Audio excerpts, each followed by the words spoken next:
flat, and the idea of relaxing under that woman's wide-eyed stare was impossible. No one had warned him that the puppy trainer was going to be a delicate, fragile wisp of feminine perfection. One of those things he might have been able to handle. But all of them?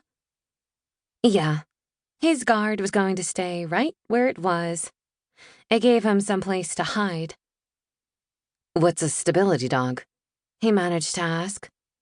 "Well," she began, "some of our clients need dogs that can provide physical support."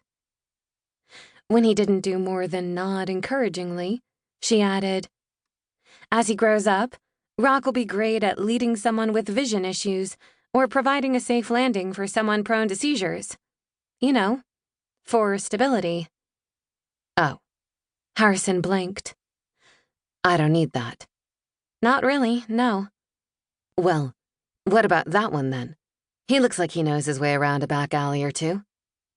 He nodded toward the bulldog in the next slot over. Like Rock the Great Dane, this one was prancing about in one of a dozen half-walled pens built in an extension off the back of Sophie's house. Unlike other dog kennels, Puppy Promise kept none of their animals fully caged in. They had room to climb and jump and pop their heads up to say a friendly hello to their neighbors. And they did, too, wet noses being pressed and kissed from one animal to another.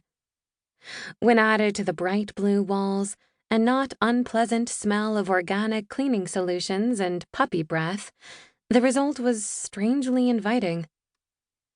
"Rusty?" Sophie asked, as the wriggling, wrinkly puppy came bounding forward. His expression held a belligerence that appealed to Harrison on a visceral level.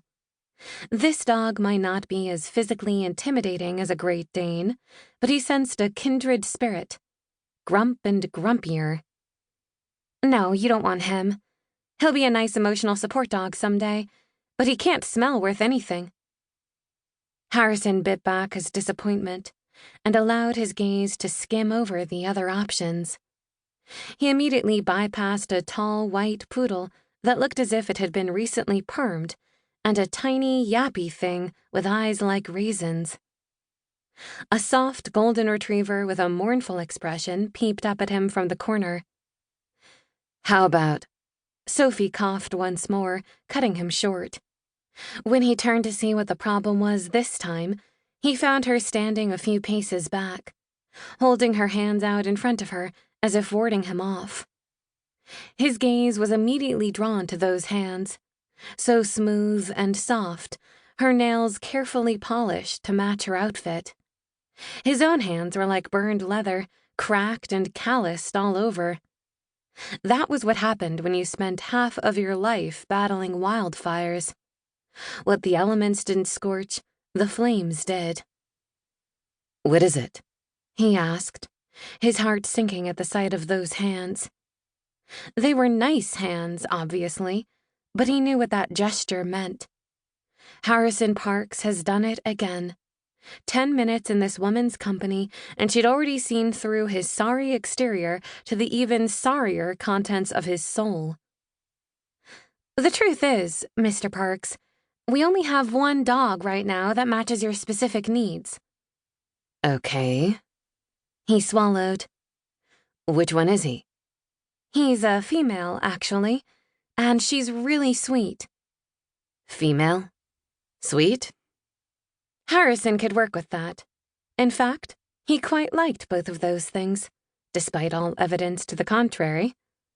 "Oh, yes, you wouldn't believe the nose she's got on her. I don't think I've ever worked with a more promising puppy. We were lucky to get our hands on her. Most of our animals come from breeders, but this one was rescued from a puppy mill.